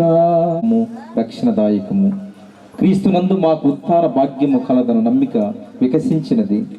మరణము తప్పదను సత్యము మాకు దుఃఖము కలిగించినను, శాశ్వత జీవము కలదను వాగ్దానము మాకు ఊరటను ఇచ్చుచున్నది. దేవా, నీ విశ్వాసులకు జీవితము మారుచున్నదే కానీ నాశనమొకటి లేదు. ఇహలోక అనిత్య నివాసము శిథిలమైనప్పుడు పరలోక నిత్య నివాసమును పొందగలుగుతున్నాము. కావున దూతలతో, అతిదూతలతో, భద్రాసనులతో, అధిపతులతో, పరలోక దళములన్నింటితో ఏకీభవించి మహిమగీతముతో మేము నిరతం మేము స్తుతించుట ఎట్లనగా, దళాధిపతి అయిన సర్వేశ్వరుడు పరిశుద్ధులు పరిశుద్ధులు పరిశుద్ధులు, పరలోకమును భూలోకమును మీ మహిమతో నిండినవి. మహోన్నతమున హోసానా, ప్రభు నామమున వేంచేసేవారు మహోన్నతమున హోసానా. ఓ ప్రభువా, నీవు నిక్కముగా పవిత్రుడవు, సర్వ పవిత్రతకు ఊటయు నీవే. కనుక నీ పవిత్రాత్మ ద్వారా ఈ కానుకలను పరిశుద్ధపరచ ప్రతిమాలుచున్నాము. ఈ విధమున ఇవి మా కొరకు మా ప్రభువైన యేసుక్రీస్తు శరీర రక్తములు అగునుగాక. అతడు శిలువ శ్రమలకు తనను తాను ఇష్టపూర్తిగా అప్పగించుకున్నప్పుడు అప్పమునందుకొని మీకు కృతజ్ఞతావందనములు చెప్పి స్తుతించి త్రుంచి శిష్యులకిచ్చు ఇట్లనిది, మీరందరూ దీనిని తీసుకుని భుజింపుడు. ఏలయన ఇది మీ కొరకు అప్పగింపబడనున్న నా శరీరము. ఓ నా ఏలిన వారా, ఓ నా సర్వేశ్వర.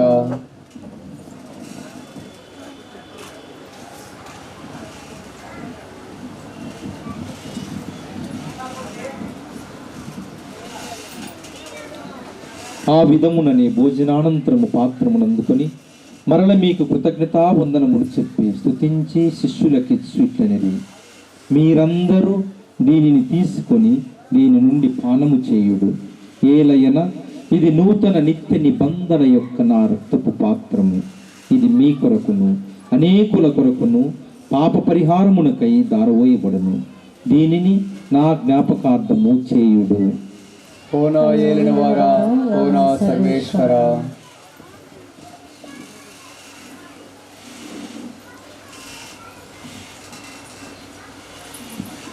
ఇది విశ్వాస రహస్యము. స్వామి మరణను ప్రకటించదము, మీ ఉత్థానమును చాటదము, మీరు మరలా వచ్చే వరకు వేచి ఉండుము. కనుక తండ్రి, క్రీస్తు మరణమును ఉత్థానమును స్మరించుచు జీవమును శ్రీ అప్పమును రక్షణ పాత్రమును మీకు సమర్పించున్నాము. మీ సముఖమును నిలిచి మీకు పరిచర్య చేయుటకు మమ్మ పాత్రులుగా చేసినందుకు మీకు వందనములు తెలుపుచున్నాము. క్రీస్తు శరీర రక్తములందు పాలివారమగు మమ్ము పవిత్రాత్మ ద్వారా ఐక్యపరచమని ప్రతిమాలుచున్నాము.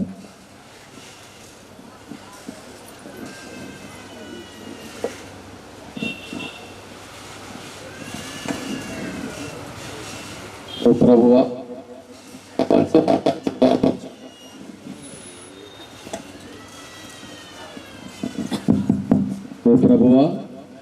ప్రపంచమంతటను వ్యాపించి ఉన్న మీ శ్రీ సభను జ్ఞాపకం ఉంచుకున్నాం. మా ఫ్రాన్సిస్ పాప గారిని, మా గాలివారి పీఠాధిపతిని, గురువులందరితో పాటు మమ్మల్ని మీ ప్రేమయందు పరిపూర్ణ చేయము.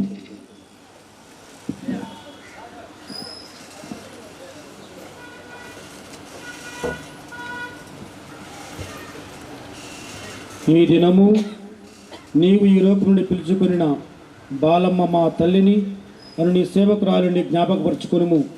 జ్ఞాన స్నానం ద్వారా క్రీస్తు మరణంలో భాగ్యస్తులైన ఈమె క్రీస్తుని పునరుత్థాన మహిమలో పాల్గొనుగాక. అప్పుడు మృతులను శరీరముతో లేపడు క్రీస్తు మా దీన శరీరములను అతని మహిమగల శరీరములను పోలినట్లు చేయమని నమ్ముచున్నాము. చనిపోయిన మా సహోదరి సహోదరులను నీకు ప్రియమునర్చి ఈ లోకమును విన్న వారందరినీ దయతో నీ రాజ్యంలో చేర్చుకొనుము. మేమును అతడు చేరి నీ మహిమను వీక్షించుచు నిత్యానందము పొందుదుముగాక. అప్పుడు నీవు మా కన్నిటినంతటి తుడిచివేయుదువు. ఆనాడు మా దేవుడైన నిన్ను నిజ స్వరూపం గాంచి కలుగుదుముగాక. మేము నిన్ను పోలియుండి మా ప్రభువైన క్రీస్తు ద్వారా సర్వకాలము నిన్ను స్తుతించుదుము. అతని ద్వారా నీవు సకల మేలులను లోకమునకు దయచేయుచున్నావు.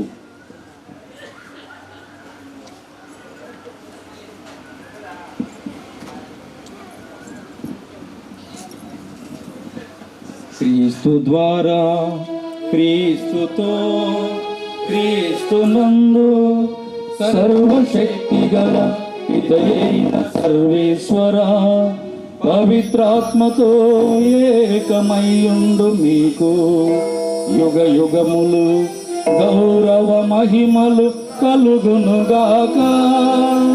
గౌరవ మహిమలు కలుగునుగాక.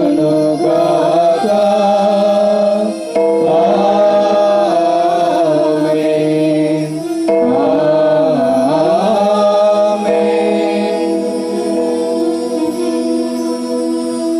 యేసు ప్రభు స్వయంగా తన శిష్యులకు నేర్పిన ప్రార్థన, పరలోక ప్రార్థన.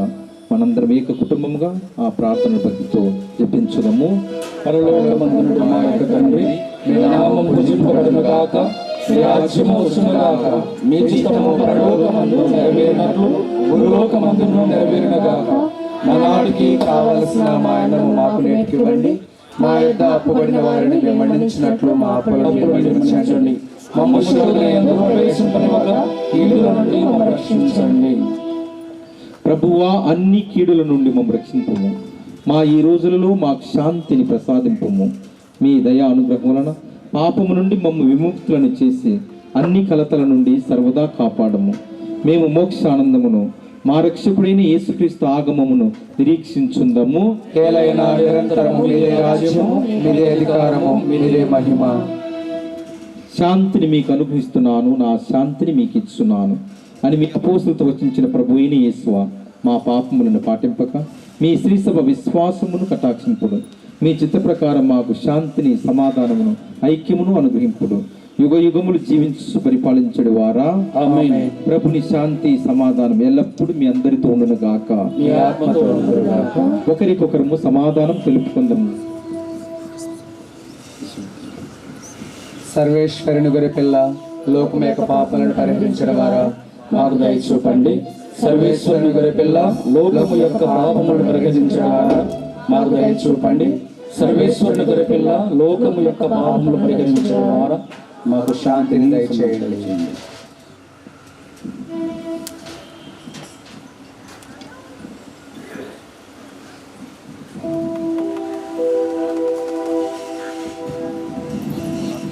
ఇదిగో సర్వేశ్వరుని దివ్య గొర్రెపిల్ల, ఇదిగో లోక పాపములను పరిహరించిన క్రీస్తు ప్రభు.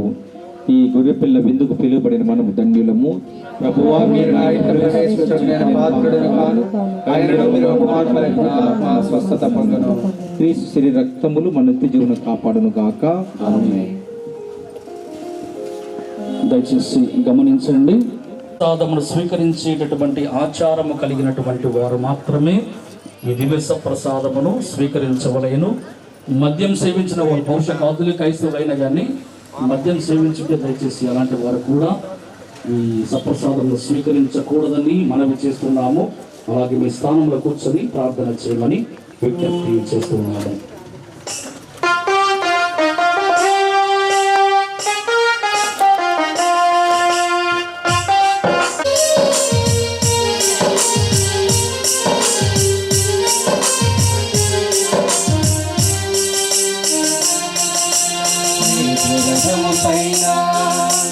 మహోన్నతము నుండి తరలి వచ్చేస్తే అప్పరూపధరుడై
ప్రసంగంలో మేము విన్న విధంగా వ్యర్థమైన వాటికి ప్రాకులాడకుండా నిజమైన సంతోషము, సమాధానము, దైవరాజ్యం కోసం మేము జీవించేలాగున మమ్మల్ని ప్రేరేపించండి. ఇక్కడ మా గురువులందరినీ, మరి పెద్దలను, ఉపదేశులను ప్రతి ఒక్కరిని కూడా దీవించి మమ్మల్ని మంచి విశ్వాసులుగా, నీకు ప్రియమైన బిడ్డలుగా నడిపించమని మా ప్రభువైన యేసు నామమున అడిగి వేడుకొనుచున్నాం తండ్రి. ఆమేన్. ప్రభువు మీతో ఉండును గాక. మీ ఆత్మతో ఉందురుగాక. సర్వశక్తి గల సర్వేశ్వరుడు, పిత, పుత్ర, పరిశుద్ధాత్మ దేవుడు మేము దీవించి కాచి కాపాడుదురుగాక. ఆమేన్. సమాధానంతో వెళ్ళి క్రీస్తు ప్రేమలో, సేవలో జీవించండి. సర్వేశ్వరునికి వందనములు. ఒక 2 నిమిషాలు కూర్చోండి. అలాగనే लड़ाई लड़ चुका हूँ, अब मेरे लिए धार्मिक मुकुट तैयार है. నేను మంచి పోరాటమును పోరాడి తిని నా కొరకు ధార్మిక ముకుట్, ఒక కిరీటము తయారుగా ఉన్నది. గుమికుడి ఉన్న సహోదరి సహోదరులారా, ప్రియ గురువులారా, నా పేరు ఫాదర్ బొజ్జా విజయ భాస్కర్. నేను బీహార్ రాష్ట్రంలో బక్సర్ మేత్రాసనంలో ఒక గురువుగా సేవలు అందిస్తున్నాను. మా తల్లి బాలమ్మ ఈ నెల 4వ తేదీన అకస్మాత్తుగా మరణించినది.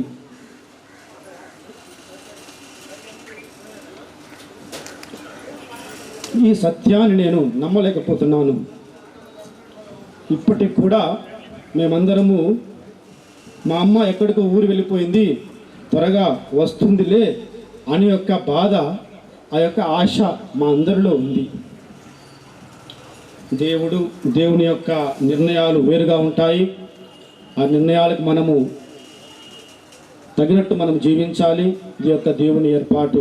ఏదైనప్పటికీ మా తల్లి మరే రోజమ్మ బాలమ్మ దేవుని చెంతకు వెళ్ళి ఉన్నది.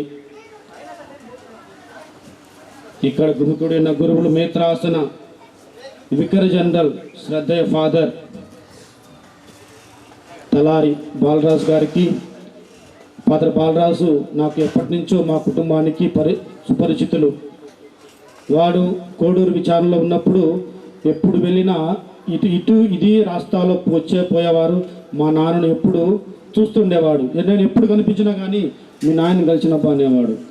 ఆ మాటలతో నాకు చాలా తృప్తి కలిగేది. ఈ విధంగా ఎంతోమంది గురువులు, ఇక్కడ వచ్చిన గురువులు ఎంతోమంది ఎప్పుడు చూసినా కానీ మీ నాన్నను కలిశాను, మీ అమ్మను కలిశాను అని చెప్పేవారు. అదే నాకు చాలా తృప్తి. మా అమ్మ దేవుని యందు చాలా ఎక్కువ భక్తి శ్రద్ధలతో జీవించేది. ప్రతి ఆదివారము క్రమం తప్పకుండా గుడికి వెళ్ళేది. అందుకే ఈరోజు నేను పాటల పూజను మా అమ్మ ఆత్మశాంతి కోసం ఏర్పాటు చేసి ఉన్నాము. అదేవిధంగా ఈనాటి దివ్య పూజా బలిలో మనందరికీ చక్కని సందేశమును వసిగినారు ఫాదర్ లక్కిలేని ఆరోగ్యస్వాముల వారు. ఆరోగ్యస్వాముల వారు కూడా మా కుటుంబంతో చాలా సంబంధితులు, సుపరిచితులు. ఆయనను ఎప్పుడు మా అమ్మ తలుచుకుంటుంది. మంచిగా ప్రసంగం చెప్తాడు, బాగా నవ్విస్తాడు అని మా అమ్మ చెప్తూ ఉండేది. ఈరోజు మనమందరము ఆయన యొక్క మంచి మాటలతో, దేవుని యొక్క వాక్యంతో మనలను కూడా మనందరినీ తృప్తిపరిచాడా పరచలేదా? మీరు చెప్పండి. తృప్తిపరిచాడా ఆయన వాక్యంతో లేదా? తృప్తిపరిచాడు. కాబట్టి మనం అందరము ఫాదర్ గారికి దాన్ని చేతులు జోడించి ధన్యవాదాలు చప్పట్లు కొడదాం. అదేవిధంగా మన విచారణ గురులు శ్రద్ధేయ ఫాదర్ జాల విజయ భాస్కర్ గారు. మా అమ్మ చనిపోయినప్పటి నుంచి మొదటిగా ఆయనకి నేను ఫోన్ చేశాను. ఫాదర్ మా అమ్మ చనిపోయిందని. ఆయన నమ్మలేదు.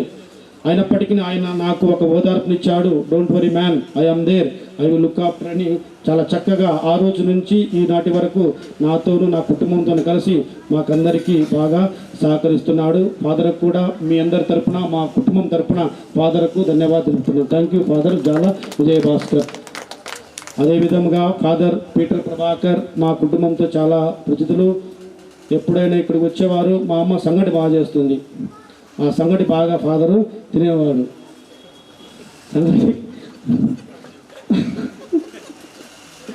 సంగటి గుడ్డ బాగా చేసేది. మా అమ్మకు సంగటి అంటే చాలా ఇష్టం. మీలో కూడా కొంతమందికి సంగటి అంటే ఇష్టం అని నాకు తెలుసు. కాబట్టి సంగటి అంటే బాగా తింటాం. What ever maybe. So I am very grateful to Father Peter Prabhakar for his presence over here. అదేవిధంగా మా మిత్రాసనం నుంచి వచ్చిన మా మిత్రాసన కోశాధికారి శ్రద్ధేయ ఫాదర్ దళాయ్ ప్రతాప్. ఆయన నాకు ఎంతగానో తోడుగా నీడగా ఉంటాడు. నాకు అన్ని నా యొక్క పనులలో సహాయ సహకారం అందిస్తూ ఉంటాడు. పడుకోయే ముందు రోజుకు ఒకసారి నా ఏం స్వామి బాగుండవని ఫోన్ చేస్తాడు. నాకు వీడియో కాల్ చేస్తాడు. ఏం స్వామి ఎక్కడున్నావు, ఏం కథ. ప్రతిరోజు పడుకోయే ముందు ఆయన నాకు ఖచ్చితంగా ఎవరు ఫోన్ చేసినా చేయకపోయినా కానీ ఏం స్వామి బాగుండవా, తిన్నావా, తినలేదా, ఎక్కడున్నావు అని నాకు ఫోన్ చేస్తాడు. ఇటువంటి మనకు తృప్తిని పొందుతాయి. మనమందరం ఎక్కడో ఉన్నాము. ఆయన మా మేత్రాసనంలోని మా మేత్రాసన కోశాధికారిగా పనిచేస్తున్నాడు గత 6 నెలల నుంచి. ఆయన కూడా మా కుటుంబంకు వచ్చి మా కోసం ప్రార్థన చేసినందుకు చాలా చాలా ధన్యవాదములు. అదేవిధంగా ఫాదర్ బాలస్వామి మా అత్త కొడుకు, ఆయన మాకు ఎంతో సుపరిచితులు. ఆయన కూడా ఈరోజు వచ్చి యొక్క పీఠాన్ని అలంకరించినందుకు ఆయన కూడా చాలా వందనములు. Thank you father Balaswamy. అదేవిధంగా ఫాదర్ మనోహర్ గారికి పాస్ నేను వెళ్ళినప్పుడు, స్వామి మీరు నాకు తెలుస్తామన్నాడు. నేను అప్పని వెంటనే నేను చెప్పడానికి వెళ్ళాను. స్వామి నాకు తెలుసు అన్నాడు. నాకు భయపడ్డాను. నాకు తెలుసు స్వామిని నేను ఎప్పుడూ చూడలేదు. సో స్వామి నేను కూడా అది కూడా చాలా తృప్తికరంగా ఉన్నది. ఇలాంటి మన జీవితంలో ఇలాంటి రిలేషన్షిప్స్ వెరీ ఇంపార్టెంట్. మీరేమని అనుకోండి కానీ రిలేషన్షిప్స్ వెరీ ఇంపార్టెంట్. ఫాదర్ చెప్పినట్లు ధనము, ధాన్యము, డబ్బు ఇవన్నీ ఏమీ మనకు ద్రోహపడవు. What is important is relationship. నేను అర్థం చేసుకుంటుండా. మీరు భోజనం ఆకలిస్తుంది అందరికీ. నాకు 5 నిమిషాలు చెప్తాను, ఇంతకేం లేదు. 2 నిమిషాలు చెప్తాను. ఎందుకంటే ఈ గురువులు okay thank you father Janardhan, father Sudhakar Karunagiri వాస్తవ్యులు. వారు కూడా మన కోసం వచ్చి ఉన్నారు, మన కోసం ప్రార్థన చేసి ఉన్నారు. వారికి కూడా మా మేత్రాసం తరపున, మీ మేత్రాసం తరపున, మా పరివారం తరపున వారికి ధన్యవాదములు తెలియపెదను. అదేవిధంగా ఫాదర్ రాజేందర్, ఫాదర్ అనిల్ టేకూర్పేట విచారణ గురువులు, ఫాదర్ శ్యామ్ భీమఠం విచారణ గురువులు, ఫాదర్ సుధాకర్. నేను సుధాకర్ స్వామిని ఎప్పుడు నేను చాలా ఆప్యాయంగా సుధాకర్ రెడ్డి అంటాను. అన్నప్పుడే నాకు చాలా తృప్తి. ఫాదర్ సుధాకర్ రెడ్డి అన్నప్పుడే సుధాకర్ రెడ్డి నేను అనలేను. కాబట్టి ఆయన కూడా నాకు ఇన్విటేషన్ను ఆహ్వానించి మా దగ్గరికి వచ్చి మా కోసం ప్రార్థన చేసినందుకు చాలా చాలా వందనములు. అవును ఫాదర్ అనకర్ల రాజేష్ అక్కలపల్లె విచారణ గురువులు, ఫాదర్ దేవరాజు. ఆయన కూడా నాకు చాలా ఆత్మీయుడు. అన్న అని పిలుచుకుంటాడు. చాలా తృప్తినిస్తుంది, చాలా సంతోషం ఉంటుంది. కాబట్టి ఆయన కూడా వచ్చి మా అమ్మ శ్రద్ధాంజలి మాసులో పాల్గొన్నందుకు చాలా చాలా ధన్యవాదములు. నా సహోదరుడు, నా యొక్క క్లాస్మేటు ఫాదర్ చిన్నప్ప, సోమిరెడ్డిపల్లి చిన్నప్ప. ఆయన అప్పుడు ఎలా ఉన్నాడో ఎప్పుడు కూడా అలాగనే ఉన్నాడు. ఆయన ఎటువంటి మార్పు లేదు. గడ్డం నడిచింది అంతేగాని ఆయన ఎటువంటి మార్పు లేదు. కాబట్టి నేను నవ్వించడానికి చెప్పడం కాదు, నా యొక్క అనుభవం చెప్తున్నాను. ఎందుకంటే కొంతమంది అనుకుంటున్నారు, కొంతమంది మా నాయన అడిగారంట, మన స్వామి కాదు, మన స్వామేనా, మన స్వామి మేరీమాత నమ్ముతాడా, మన స్వామి మన సభేనా?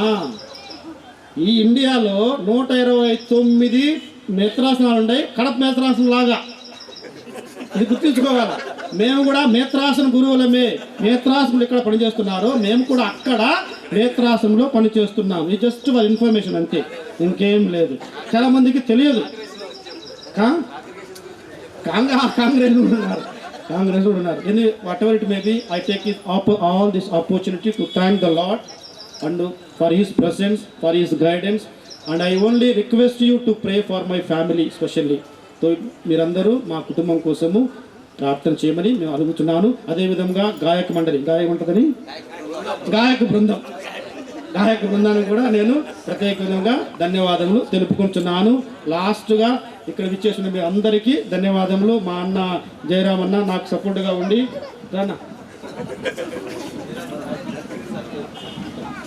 జయరామ్ సార్ నాకు ఫోన్ చేసి చెప్పింది, అమ్మ లేదు నాకు అలవాట్లేదు గట్టి మాట్లాడి. సో మా అన్న నాకు చాలా చేదోడు బాదోడుగా ఉండి నన్ను నడిపిస్తున్నందుకు చాలా ధన్యవాదములు. So thank you so much. Okay, very good.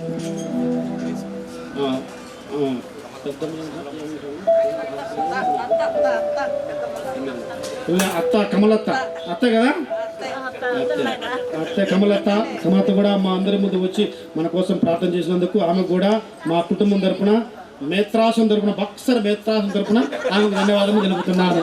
ఆమె కూడా మేత్రాసనకు కడపకు రావచ్చని, ఇప్పుడు కడప కాదు బక్సర్కు. Thank you. సరే, సమయం ఎక్కువైంది. కమలమ్మ గారు ఒక 2 నిమిషాలు 2 మాటలు మాట్లాడతారంట. దానికి ముందు నేను 2 మాటలు ఒక్క మాట మాట్లాడతాను. నేను ఎప్పుడు అంత మాట్లాడలేదు, కానీ ప్రతి ఆదివారము క్రమం తప్పకుండా గుడికి వస్తుంది. ఆమె కానీ తర్వాత ఆమె భర్త రాజగోపాల్ కానీ చాలా చక్కగా టైం అంటే టైం 7 గంటలకు 7:15కి మాస్ అంటే 7:15 కల్లా ఆయన మాస్కి వస్తాడు ఉంటాడు, నడుచుకుంటూ వస్తాడు అనమాట. మంచి నెమ్మదస్తురాలన్నమాట. అందుకే భాస్కర్ మా అమ్మ చనిపోయింది అని నాకు ఫోన్ చేసి చెప్పినప్పుడు నేను నమ్మలేదు. ఎందుకంటే ఆమె చాలా నిదానంగా ఉంటుంది, నెమ్మదిగా ఉంటుంది, ప్రశాంతంగా ఉండేటటువంటి ఆమె ఎట్లా చనిపోయింది అనేటటువంటి ఒక సందేహం కలిగింది అనమాట. ఆరోగ్యంగా ఉన్నది, బాగా తిరుగుతూ ఉన్నది. ఆమె ఛాన్సార్లు చూశాను అనమాట, ఈ వీధిలో వెళ్ళినప్పుడు చూశాను. అలాగా బాగా ఉన్నటువంటి ఆమె, అంత నిమ్మలముగా ఉన్నటువంటి ఆమె మరణించడం వెంటనే నేను నమ్మలేదు. అందరికీ కూడా శుభాభినందనములు తెలియజేస్తూ, వదిన గురించి నేను ఒకే మాట చెప్పాలి. ఈ సంవత్సరము 2024 ఎన్నికలకు ముందు మీకు అందరికీ తెలిసినట్లు నేను 2009 నుంచి ఇక్కడ ఎమ్మెల్యేగాను, తర్వాత నేషనల్ కమిషన్ మెంబర్గా ఆల్ ఇండియాలో ప్రయాణం చేస్తూ ఉన్న సందర్భంలో 2019 ఎన్నికలు కంటెస్ట్ చేశాను. 24 ఎన్నికల్లో కూడా తప్పనిసరిగా కంటెస్ట్ చేస్తాను, సీటు కూడా నాకే అధిష్టానం ఇస్తుంది అన్న ఆలోచనతో ముందుగానే ప్రధానంగా ఇంట గెలిచి రచ్చ గెలిచాలి కాబట్టి మొట్టమొదటి వచ్చినప్పుడు 2009లో వచ్చినప్పుడు నాకు అంత అనుభవం లేదైనప్పటికీ రక్త సంబంధికులను మాత్రమే కూర్చోబెట్టి మీటింగ్ పెట్టాను. ఈసారి నేనేమనుకున్నానంటే, నా రక్త సంబంధికులు, ఆత్మీయులు ప్రతి ఒక్కరు ఉన్నారు గిరినగర్లో. వీరందరినీ నేను నా చిన్నప్పటి నుంచి కూడా నేను వ్యక్తిగతంగా ఎరగను, ఎందుకంటే దూరంగా ఉన్నాను కాబట్టి వ్యక్తిగతంగా ప్రతి కుటుంబాన్ని కలవాలా అని నేను ఆలోచించుకొని ముందుగానే 24 ఎన్నికలకు ముందుగానే, అంటే దాదాపు ఫిబ్రవరి మార్చ్ ఆ ప్రాంతాల్లోనే నేను గిరినగర్ అంతా మొదలుపెట్టినాను. స్టార్ట్ చేసి ప్రతి ఇంటికి వెళ్ళడానికి వెళ్తూ వచ్చినాను. ఆ సందర్భంలో నేను అన్నోళ్ళ ఇంటికి వెళ్ళినప్పుడు ప్రక్కనే మన జయరాజు కూడా ఉన్నాడు, జయరామయ్య టీచర్ కూడా ఉన్నాడు.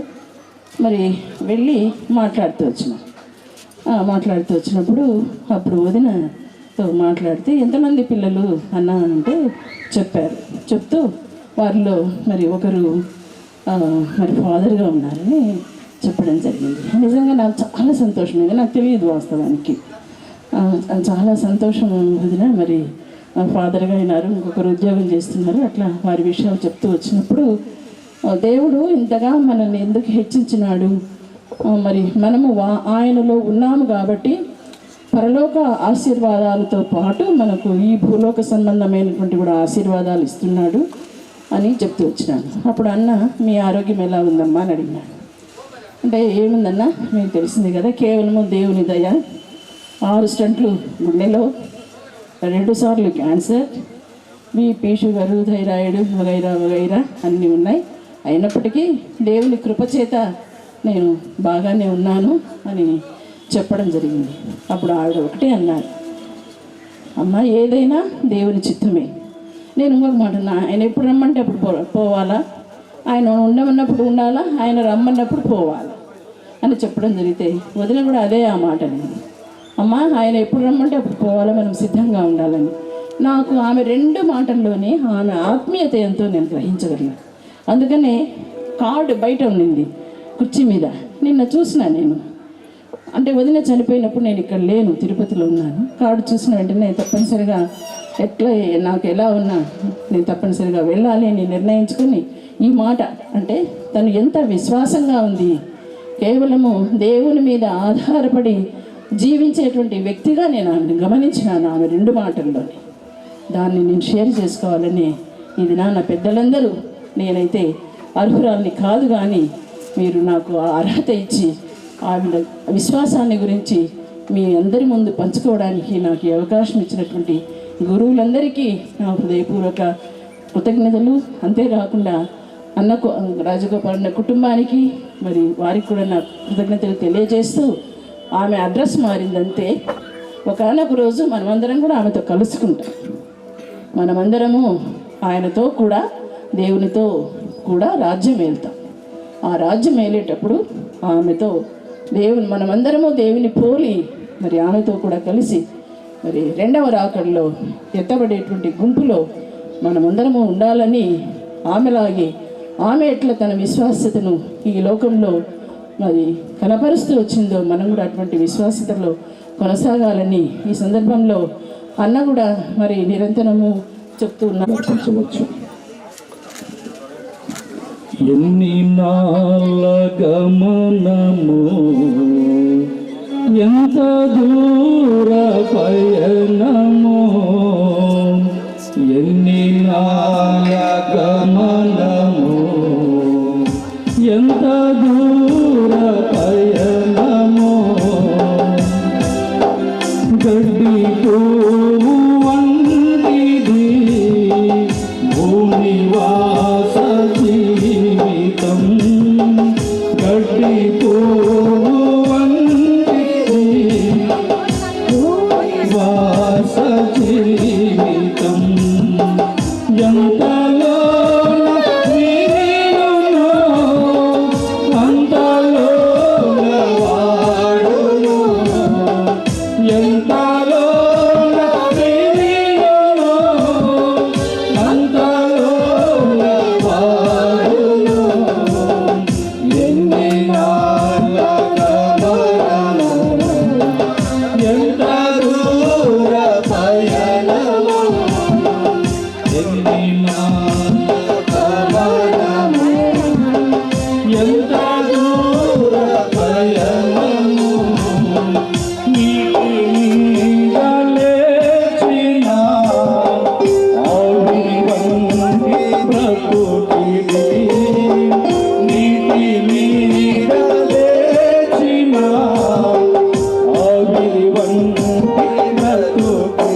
మొక్కం చూడు ఎట్టుందా